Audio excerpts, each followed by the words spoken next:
নমস্কার, কেমন আছেন সবাই? ভিলেজ লাইফের নতুন পর্বে সবাইকে স্বাগত। আজ আবারও যাচ্ছি ঠাকুর মন্দির। এটি আমাদের গ্রামেরই ঠাকুর মন্দির। দেখুন রাস্তাটা কি অপূর্ব, চারদিকটা দেখুন কি সুন্দর। বেলা ডুবে যাচ্ছে, সেই সময়টাই যাচ্ছিলাম। এগুলো ধান ক্ষেত। আর আমাদের গ্রামে গাছপালার কোনো অভাব নেই। দেখুন এদিককার বাড়িগুলো খুব ফাঁকা ফাঁকা। এদিকে না আগে সন্ধে হলেই হাতি চলে আসতো, এখন আর আসে না। কাছেই ফরেস্ট আছে তো সেখান থেকেই চলে আসতো, এখন কম আসে। আকাশটা দেখুন কি সুন্দর লাগছে। মন্দিরের খুব কাছাকাছি চলে আসছি, ওই দেখা যাচ্ছে গেট। বাইরে থেকে দেখতে মন্দিরটি এরকম। অনেক দিন পর আসা হলো। আমি যখন এসেছিলাম গেট ছিল না, দেখুন বাইরে থেকে এরকমটা দেখতে। এখন যেন গাছপালায় ভরে গেছে। তো এবার মন্দিরে ঢুকে পড়ব। এই গেট দিয়ে ঢুকতে হবে। ভেতরে কাউকে দেখতে পাচ্ছি না, লোকজন আজকে খুব কম। এই ফুল গাছগুলোও ছিল না যখন আমি এসেছিলাম। এই মন্দিরটার কাজ চলছিল, প্লাস্টার চলছিল, তখন এসেছিলাম। কাকু দেখুন ঘাস তুলছে। ওটি পুরনো মন্দির, ছোট থেকে ওই মন্দিরটি দেখে আসছি। আর এটি 2 বছর হলো হয়েছে নতুন মন্দির। আজকেই আমি প্রথম দেখলাম। দেখুন কি সুন্দর হয়েছে মন্দিরটি। মন্দিরে আসলে আমার এটাই বেশি ভালো লাগে, গাছপালায় ভরা, বিশেষ করে ফুল গাছ। মন্দির 4-5টা ফুল গাছ থাকবেই। আমার একটি একটি স্বপ্ন আছে, সেটি হলো আমার যেটা বাড়ি হবে সেই বাড়িটাকে আমি ফুল গাছ আর ফল গাছ দিয়ে সাজাবো। আর যদি নিজের বাড়ি হয় তাহলে তো কথাই নেই, ঘর যেমনই হোক খুব সুন্দর করে সাজাবো, কিন্তু ফুল গাছ আর ফল গাছ থাকতেই হবে। বাড়িতেও চেষ্টা করি কিন্তু হয়ে ওঠে না।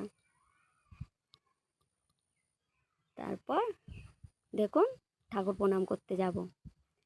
ভিতরে আলো জ্বালা নেই তাই ঠাকুর দেখা যাচ্ছে না। তারপর আমি এসে ভিতরে আলোগুলো জ্বালিয়ে দিয়ে ঠাকুর প্রণাম করতে এলাম। ওই দেখুন আমাদের ঠাকুর বসে আছে। আর আমি ঠাকুরের দিকে তাকালে মনে হয় ঠাকুর জ্যান্ত বসে আছে। এনাকে আমি ফটো ভাবি না। আর আমি মনে মনে যা বলি একদিন না একদিন কোনো না কোনোভাবে সত্যি হয়েই যায়। তারপর ঠাকুর প্রণাম করে নিলাম। ইনি আমাদের বড় মা। বড় মাকেও প্রণাম করলাম। তারপর বারান্দা থেকে দেখুন চারদিকটা দেখতে এরকম পাখির আওয়াজ, ঝিঝি পোকা ডাকছে, কী যে ভালো লাগছে সেটি আর বলে বোঝাতে পারবো না।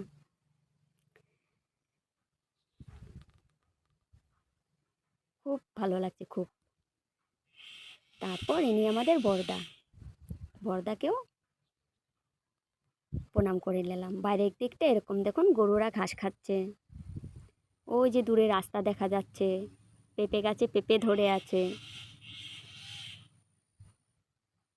ওই দেখুন। আমি যত বড় শহরে যাই এরকম আনন্দ পাই না, এই মন্দিরের মতো শান্তি কোথাও খুঁজে পাই না। খোলা হাওয়া। তারপর এই কাকু আর কাকিমা থাকেন। কাকুর সাথেও আমার অনেক দিন পরে দেখা হলো। তারপর কাকিমা আমার আওয়াজ পেয়ে বেরিয়ে আসছে।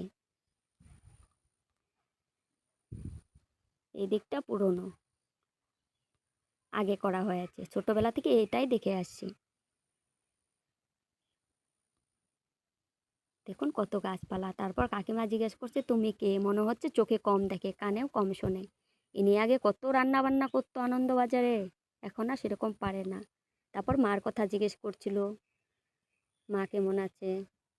তারপর পুরনো মন্দিরে ঢুকে পড়লাম। নতুন যতই হোক পুরনোকে তো আর ভোলা যাবে না। অনেক খুঁজেও লাইটের আওয়াজ সুইচটা খুঁজে পেলাম না। পরে এমনিতে একটু ভিডিও করে নিলাম, অন্ধকার এসেছে দেখুন। তারপর এখানেও প্রণাম করে নিলাম। এই জায়গাটিতে বসে লোকজন আসলে খুব ঠান্ডা হাওয়া বয় এখানে। এদিক দিয়ে আমরা কোনো অনুষ্ঠান হলে খেতে বসি প্রসাদ। চারদিকটা দেখুন এদিকে কতটা সুন্দর, কতটা গাছপালা।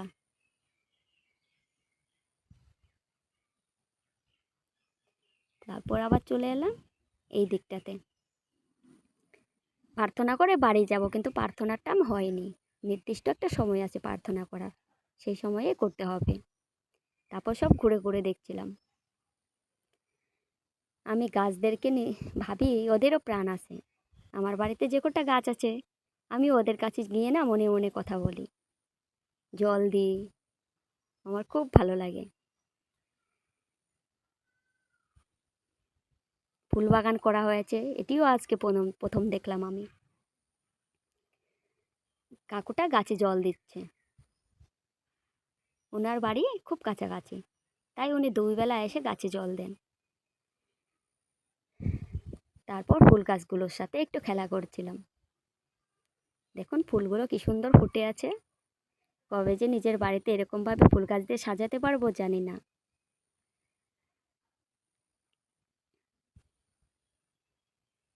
নিজের যদি বাড়ি হয় সেটি ভালো, আর যদি না হয় যেখানে থাকবো সেখানে এরকমভাবে সাজাবো। ঘর খড়ের হোক, ছনের হোক, টিনের হোক, কোনো কথা নেই, কিন্তু বাড়িটা খুব সুন্দর সাজাতে হবে। কবে যে হবে সেটি জানি না। তারপর প্রার্থনা করতে বসবো, সময় হয়নি বলে বাইরে দাঁড়িয়ে দাঁড়িয়ে একটু ভিডিও করছিলাম। ওই কাকুটা দেখুন সাইকেল নিয়ে যাচ্ছে, আজকাল এরকম দৃশ্য দেখাই যায় না বেশি। সাইকেল চালানো সবাই বাদই দিয়ে দিয়েছে।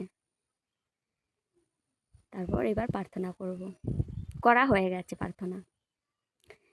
তো লাইটগুলো অফ করে দিয়েছে কাকু। আমরাও বাড়ির দিকে চলে যাব। দেখুন চারদিকটা কি অন্ধকার হয়ে গেছে।